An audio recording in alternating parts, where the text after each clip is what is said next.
welcome back to my channel, or welcome to my channel if you are new here. If you haven't already, please subscribe. Today we are going ahead and doing a speed build video, just over 10 minutes, where we go ahead and build the house for our StrangerVille LP. Now, if you're not following the LP, I definitely recommend you do before watching this build, but just in case we've forgotten or whatever, I'll just go ahead and give a little bit of a background story. So basically what happened was we lived in one of the starter homes that is presented to you when you load up The Sims 4 StrangerVille. Also, before I get started, I will preface that I shouldn't be giving any spoilers as to the StrangerVille story in this video as far as I'm aware. And if I do begin to talk about the story at any point, I will go ahead and give a spoiler warning. So if you haven't finished the storyline, you should be safe to watch most of this build. Though it is, I guess if you count spoilers as build by content, then it is spoilers to the pack's contents, but not to the storyline. Okay, now we've got that out of the way. When you buy The Sims 4 StrangerVille, unfortunately, one of the houses is just a I wouldn't even say a redo, just like a little bit of a snoop, a little bit of a bloop to a starter home that comes with The Sims 4. Just with The Sims 4. With Sims 4, it's in Willow Creek, right? Pretty sure it's called Creek Cabana. I can't quite remember. It's one of the starter homes that we've all played in a million times before if you have The Sims, right?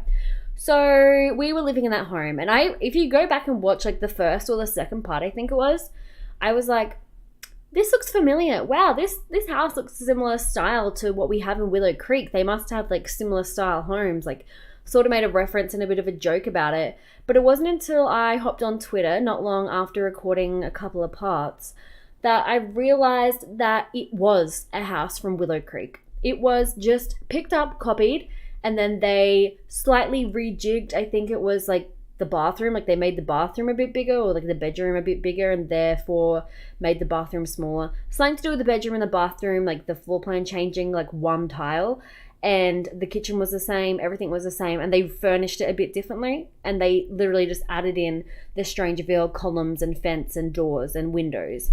They basically grabbed an old house that was made in 2014 and plopped it in the game and said, here you go, pay $30 for it. I know in most countries it's $20, but in Australia you pay $30 for this pack.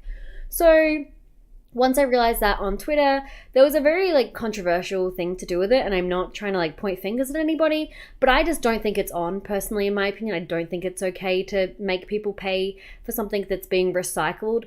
And I don't think it's okay to say, get over it, you can just download something off the gallery. I think that if you are paying for this, you are paying for new content. And that's why I don't think it's okay when they're like, let's say you have 30 new items, but 5 of them are like recolors from a previous pack. Like, that's not okay. It's not 30 new items. It's 25 new items with 5 items that have been recolored from the base game. Like, to me, if a new pack is a new pack, then it means it is new. It doesn't mean it is half new, half old, half recycled, half this, half that. It doesn't mean get over yourself and download your own homes. It means this is a full standalone pack that can withstand with just this pack and base game, and it is original and fresh and new and not old and recycled and bland. Now, in saying that, I'm not saying the whole pack is bland. I'm just saying the whole pack shouldn't be bland. Therefore, no factors of the pack should be bland. No factors of the pack should be recycled or whatever. Like, that's just my opinion. If you don't care and you're happy to download things off the gallery, then that's great for you. This pack isn't made to be great for a handful of people. It's meant to be made to be great for everybody, and for anyone who enjoys it, they should be able to enjoy it at the fullest without having to make amendments. And this is the other big issue. You can't just assume that everybody knows how to download houses off the gallery. Not everyone does. Not everyone has connection to the internet. Some people have to buy the games using discs. Some countries still use the disc. So they might not even have the internet. They might just buy the games using the discs and download them, and you don't need to use the internet to install the game. So maybe that means they don't use the gallery, which means they now have a lot in their StrangerVille that is just a recycled Willow Creek version, and maybe they don't have the skills to build a new place, or they aren't happy with their builds. Like, you can't just sit there and say, get over it, you can fix it. Yeah, we can fix it, but that's not the point. Like, any issue is like that, so you can basically just say to any issue in the universe, get over every single issue you've ever had ever, because it could be fixed in XYZ. That's like, yeah, okay, that's a point. Like, yeah, we can fix it, but why was it a problem in the first place? You know, I think that there's a very toxic community around whenever somebody finds a problem with the game. There's always a bunch of like diehard stan fans of the creators and developers who just will be ever forgiving and will just forgive any mistake and any stuff up. This was a stuff up and it shouldn't have happened, and the fact that you're okay with it doesn't mean it's okay. Does that make sense? Anyway, I've been talking about this for too long. Basically, I saw Little Simsy's video and then I saw another YouTuber respond quite, not cattily, but just kind of like in a way that was talking about Little Simsy without actually talking to her, which I thought was kind of rude. I think if you have a problem with someone, you should just say it. You shouldn't do it in a real like around their back, behind their back sort of third person way. Just say it, you know. Anyway, my point being, I wasn't happy playing in a house that everyone has already seen 1,000 times. I wanted my LP to be fresh and a bit different, and so I really wanted to be in that house. I didn't want to be in the trailer. I wanted to be in the nice house that came with the pack, but it wasn't a nice house that came with the pack. It was a okay house that came with the base game. So what I did was I went ahead and burnt it to the ground because that's what it deserved. That's a bit harsh.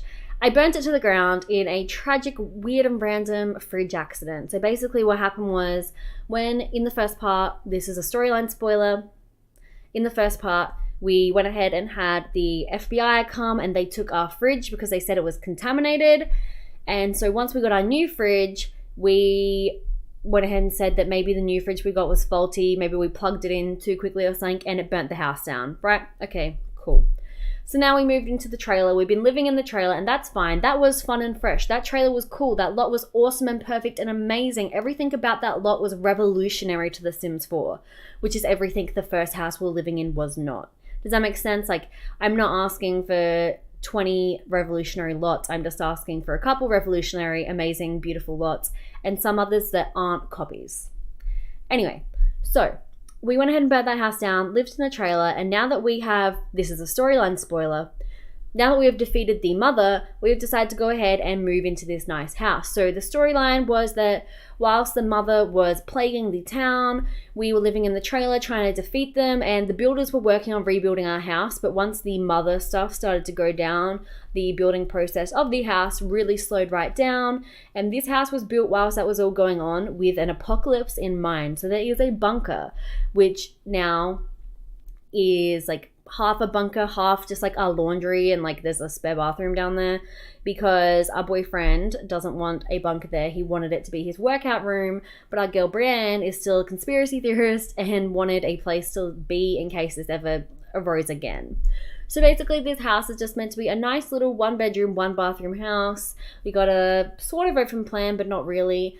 Living, kitchen, dining, and yeah, I think this is really great. I based it off of a lot of really old school Australian houses that have like an Australian house that has the like integrity and the like style of the windows and doors and stuff.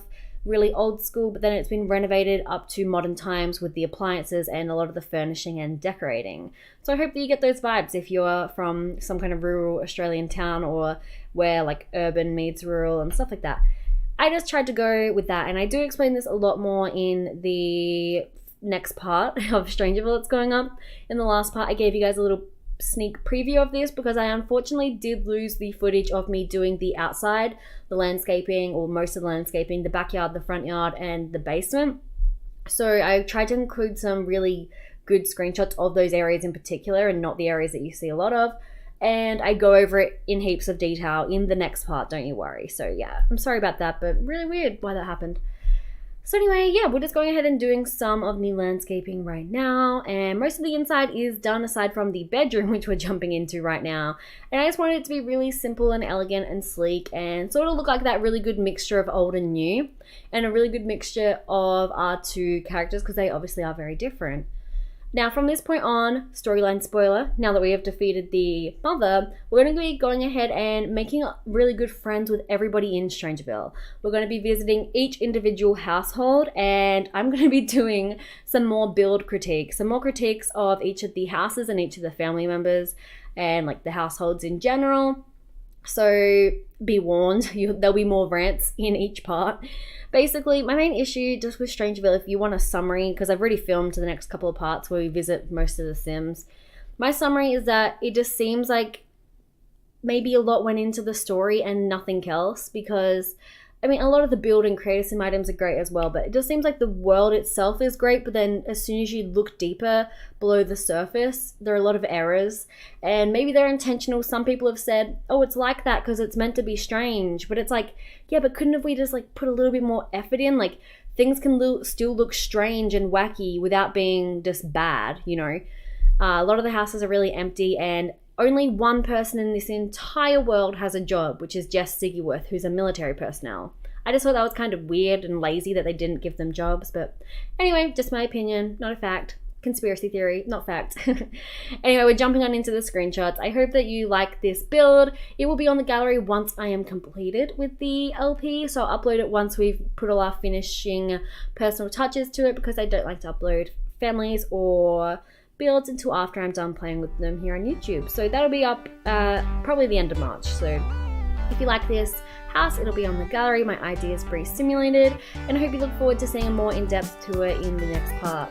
Until next time, I hope you'll have a very snazzy day, and I'll see you all soon. Bye guys!